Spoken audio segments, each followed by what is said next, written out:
watching KD News Digital, available on all social media platforms. नमस्कार दर्शकों, मैं कपिल देव शुक्ल और इस वक्त मैं सुल्तानपुर जनपद के विकास क्षेत्र कूड़ेभार में और गांव है अमर बोझा, मैं वहां पे आया हूं और वहां पे क्यों आया हूं वो भी मैं बताऊंगा। आप हमारे बगल जो बैठे हैं बहुत बड़ी एक तरीके से हम कहेंगे शख्सियत है, उसी के बारे में एक बिटिया है, बहुत अच्छा पीसीएस में इसने जीएसटी में असिस्टेंट कमिश्नर के पद पर चयन हुआ है, तो इन्हीं से मुलाकात करने आए हैं और मुलाकात का सिलसिला शुरू करेंगे। और साथ में हम चाहेंगे हमारे चैनल में आपका स्वागत है। मेरा चैनल केडी न्यूज़ डिजिटल, इस वक्त मैं कपिल देव शुक्ल, मैं इसका होस्ट कर रहा हूं और हम चाहेंगे कि आप सबसे पहले तो हम आपको बहुत बहुत बधाई देंगे जो आप इस मुकाम पर पहुंचे हैं। साथ ही हम चाहेंगे एक संक्षिप्त परिचय के साथ हम अपने इस कार्यक्रम की शुरुआत करते हैं। आप अपना एक संक्षिप्त परिचय नाम के साथ जी बताएं। मेरा नाम रितिका शुक्ला है। मैं बस्ती ज़िले के हरैया तहसील के अंतर्गत देवरी गांव की रहने वाली हूं। मेरे पिताजी पेशे से अधिवक्ता हैं और माता गृहिणी हैं। पीसीएस 2024 में मेरा पहला प्रयास था और इसमें मैंने असिस्टेंट कमिश्नर कॉमर्शियल टैक्स के पद पर चयन पाया है। मेरी सारी तैयारी घर से ही रही है, ऑनलाइन माध्यम से, और ये मेरे पहले प्रयास में मैंने सफलता पाई है। इस वक्त मैं अपने ननिहाल में मौजूद हूँ, अमर बोझा गाँव में। यहाँ आए तो बड़ा भव्य आपका स्वागत रहा। विधायक भी मौके पर, स्थानीय विधायक राज प्रसाद उपाध्याय जी जो सदर विधानसभा जयसिंहपुर से आते हैं, वो भी आपके स्वागत में थे। कार्यक्रम था, कैसा लगा आपको? अच्छा लगा, काफ़ी गौरव करने वाला पल था। सब लोग खुश थे, सब लोग एक साथ खड़े थे मेरे स्वागत के लिए। एक लड़की के स्वागत के लिए इतने सारे लोग खड़े थे तो अच्छा लगा। और जिस परिवार में आप पहुंचे थे, जहां आपकी ननिहाल है, वहां बहुत सारे रिश्तेदार, ऐसा कोई नहीं था जो खुशी का, बहुत बड़ी खुशी की बात थी, तो उनके बारे में भी कुछ बता, कौन कौन थे? ननिहाल में तो मेरे सब लोग थे, मेरे नाना नानी, मामा लोग, मामी लोग और मौसी लोग और उनके सारे बच्चे मेरे कजिन्स में थे। सभी लोग थे, सब लोग बहुत खुश थे। तो शुरुआत करते हैं आपकी पढ़ाई से, तो और बैकग्राउंड, ये दोनों चीज़ें कैसे रही क्या? मेरी पढ़ाई जो है, प्रारंभिक पढ़ाई मेरे गृह जनपद बस्ती से ही हुई थी। पास के स्कूल से मैंने 8वीं तक पढ़ाई की जी। फिर 9वीं से लेकर 12वीं तक मैंने सरस्वती बालिका विद्या मंदिर रामबाग से शिक्षा प्राप्त की जी। और उसमें मेरा मीडियम साइंस था। उसके बाद फिर पास के आरसीसी डिग्री कॉलेज से मैंने बीएससी किया, फिर वहीं से बीएड किया और शिवहर्ष किसान PG inter college degree college से एमएससी किया। थोड़ा शिक्षक भी काफ़ी उत्साहित होंगे, क्या कहना चाहेंगे शिक्षकों के लिए जो आपको पढ़ाए?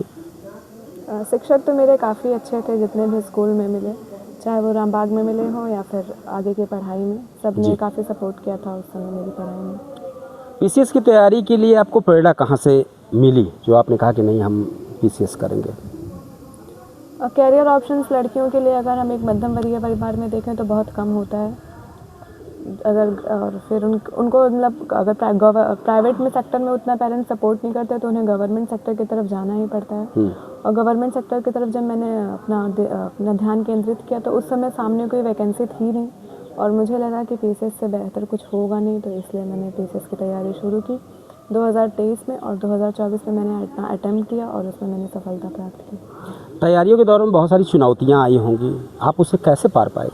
चुनौतियाँ तो बहुत आई, तैयारी करना ही अपने आप में, घर से तैयारी करना ही अपने आप में एक बहुत बड़ी चुनौती थी जी। लेकिन फिर भी मैंने अपने मन में ठान रखा था कि मुझे करना है तो करना है, अगर करूँगी नहीं तो ये सारी चुनौतियाँ जीवन भर रहेंगी।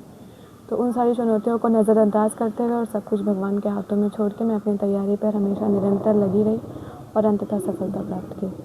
आपकी तैयारी की स्ट्रेटजी क्या थी? स्ट्रेटजी मेरी ये थी कि जब मुझे शुरू में पीसीएस के बारे में पता चला, मुझे यूट्यूब के थ्रू वहाँ से मैंने सारे सिलेबस देखे, जो बेसिक बुक्स होती हैं जी, वो सब कुछ मंगवाया और उसको मैंने रीड किया। एनसीईआरटी से शुरू किया था, एनसीईआरटी मैंने रीड किया, फिर उसके बाद बेसिक बुक्स जो होती हैं जैसे हिस्ट्री के लिए स्पेक्ट्रम, पॉलिटी के लिए लक्ष्मीकांत, इन सारी बुक्स को रीड किया और फिर खान सर का एक ऑनलाइन बैच ले लिया था।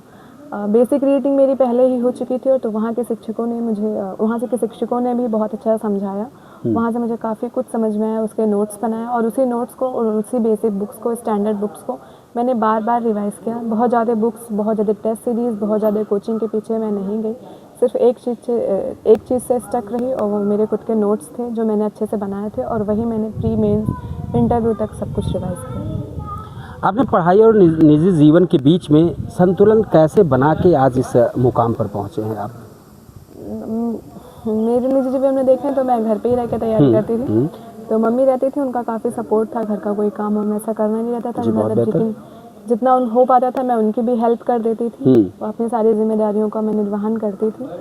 और मतलब जब पढ़ाई से छुट्टी मिलती थी, मतलब फुर्सत मिल रहा था, तो मैं वो उनके घर पे भी हेल्प कर देती थी। इसके अलावा जितना टाइम मेरा होता था, जब तक मैं तैयारी की तब तक मेरे कोई दोस्त नहीं थे, और ना ही मैं सोशल मीडिया ज़्यादा यूज़ करती थी, और ना ही मेरा रिलेटिव से कोई ज़्यादा कॉन्टैक्ट था। जब तैयारी हो गई तब मेरे फ़ोन में सबका नंबर सेव हुआ जी। और फिर उन सब चीज़ों को मैं मतलब जो भी डिस्ट्रैक्ट करने वाली चीज़ें थी उन सबको मैंने किनारे किया और सिर्फ अपनी तैयारी पे लगी रही। क्या कभी ऐसा समय आया कि जब लगा कि शायद नहीं हो पाएगा, और उस समय आपने खुद को कैसे संभाला होगा, अगर ऐसा हुआ है तो? अगर 2024 वाला साइकिल देखें तो ये काफ़ी पीसेस का काफ़ी लंबा खींचने वाला साइकिल था, 3 साल लग गया जी जी। प्री जब इसका मार्च में होना था, तो जब मार्च के बाद एग्ज़ाम टला तो मुझे यही नहीं लग रहा था कि मैं पेपर, कुछ कंडीशंस ऐसी थी, मुझे लगता था कि मैं एग्ज़ाम ही नहीं दे पाऊँगी, लेकिन फिर भी ईश्वर की कृपा थी, मैं दिसंबर में एग्ज़ाम दी। और पेपर देने के बाद मैं उतना कॉन्फिडेंट नहीं थी कि मेरा प्री हो जाएगा। मैं काफ़ी रोई भी थी कि अगर नहीं हुआ तो आगे क्या करूँगी, लेकिन फिर भी मैंने भगवान पे भरोसा रखा कि हाँ मेरा होगा, और फिर मेरा प्री हुआ। और प्री के बाद फिर मैंने कोई कसर नहीं छोड़ी, मेंस के लिए 4 महीने मिले थे, जितना मुझसे हो सका मैंने पूरी आंसर राइटिंग की, और फिर जाके पेपर भी मैंने पूरा अटेम्प्ट किया और अच्छे से अटेम्प्ट किया, और फाइनली मेरा मेंस भी हुआ। कई बार ऐसा लगा कि नहीं होगा, क्योंकि मेरा बैकग्राउंड शुरू से साइंस था, और घर पे कोई वैसा था नहीं जो गवर्नमेंट जॉब में हो, उन्हें किसी को आइडिया नहीं था कि करना क्या है, क्या करना है। और लड़कियां जब तैयारी करना शुरू करती हैं तो उन्हें सपोर्ट भी उतना नहीं मिलता। लोग कहते हैं कि नहीं होगा, कितने दिन तक तैयारी करोगे, कब तक तैयारी करोगे, और भी प्रेशर बनने लगते हैं, शादी का प्रेशर बनने लगता है, सोसाइटी बहुत ज़्यादा क्रिटिसाइज़ करती है कि तुम किसकी तैयारी कर रही हो। मेरे यहाँ भी कुछ लोग आते थे तो मेरी बुक्स देखते थे तो वो बोलते थे कि ये तो कलेक्टर की तैयारी कर रही है। तो मैं कोशिश करती थी कि मैं उन लोगों से अपनी बुक्स को छुपा के ही रखूँ। मतलब बहुत ज़्यादा, मतलब लोगों ने बहुत क्रिटिसाइज़ किया, लेकिन फिर मैं करती थी, मेरा लगन था कि मुझे करना है, मुझे अपनी स्थिति में सुधार करना है। तो जो कुछ भी रास्ते में आया वो सब कुछ मैंने दरकिनार करते हुए, सब ईश्वर को सौंपते हुए अपने काम में लगी रही, और अंततः वही होता है ना कि जीत हमेशा सच्चाई की ही होती है, जो सही होता है वही जीतता है, तो अंततः मुझे जीत मिली। हम थोड़ा सा युवाओं को कह गए, जो युवा तैयारी कर रहे हैं, पीसीएस की प्रतियोगी परीक्षाओं की तैयारी कर रहे हैं, उन्हें आप क्या सलाह देंगी? थोड़ा सा बेहतरीन बताएं, जिससे जो भी तैयारी कर रहे हैं, लड़के हों या लड़कियां, अगर लड़कियां स्पेशली उन्हें देखो, अगर उन्हें बाहर जाने का मौका नहीं मिल रहा है और उन्हें लग रहा है कि वो तैयारी करके निकाल सकती हैं, तो उन्हें कोशिश करना चाहिए कि वो घर पे ही ऑनलाइन माध्यम से, अगर पेरेंट्स सपोर्ट नहीं कर रहे हैं फिर भी ऑनलाइन माध्यम से जितना हो सके उतनी अपनी तैयारी करें, और जितना पढ़ेंगे उतना ही ज़्यादा हमारा दिमाग खुलता है, फिर हम सोसाइटी के प्रेशर को भी अच्छे से हैंडल कर पाते हैं। और मुझे लगता है कि सिविल सर्विसेज की तैयारी ऐसी है कि अगर हम इसकी तैयारी कर लेते हैं तो हमारा कोई भी एग्ज़ाम आसानी से निकल जाता है। मैंने भी जब सिविल्स की तैयारी की तो इसके बाद मेरे और भी कुछ एग्ज़ाम निकले हैं। तो जो भी तैयारी कर रहे हैं वो अच्छे से तैयारी करें, और जो बाहर रह के भी तैयारी कर रहे हैं, किसी भी बाहर के प्रेशर में दबने की ज़रूरत नहीं है, बस अपने आप पे विश्वास रखें। जो बेसिक बुक्स हैं, स्टैंडर्ड बुक्स हैं, अपने खुद के नोट्स हैं, उनको ही बार बार रिवाइज़ करें, ज़्यादा किसी के पीछे भागे नहीं, ना ही कोचिंग नोट्स के पीछे और ना ही किसी भी बुक्स के पीछे।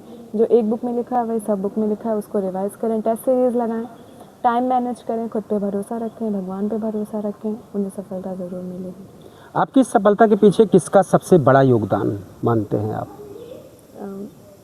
मेरी सफलता के पीछे मैं खुद की मेहनत के अलावा अगर देखूं तो मैं अपनी ईश्वर का ही सबसे बड़ा योगदान मानूंगी, क्योंकि अगर वो ना होते, वो साथ ना देते, तो मैं शायद एग्ज़ाम दे ही ना पाती और बीच में ही लटक जाती। लेकिन उन्होंने मेरा लास्ट तक पूरा साथ दिया, उन्होंने स्थितियाँ कठिन बनाई, शुरू में मेरी परीक्षाएं ली, लेकिन अंततः मुझे जीत दिलाई। तो सबसे बड़ा योगदान, सबसे ज़्यादा धन्यवाद मैं उन्हीं को कहती हूँ।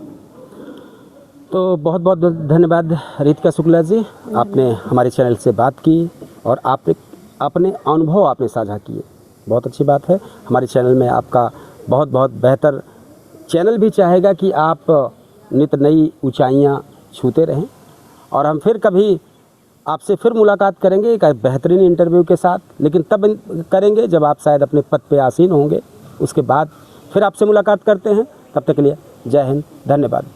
आप देख रहे हैं केडी न्यूज़।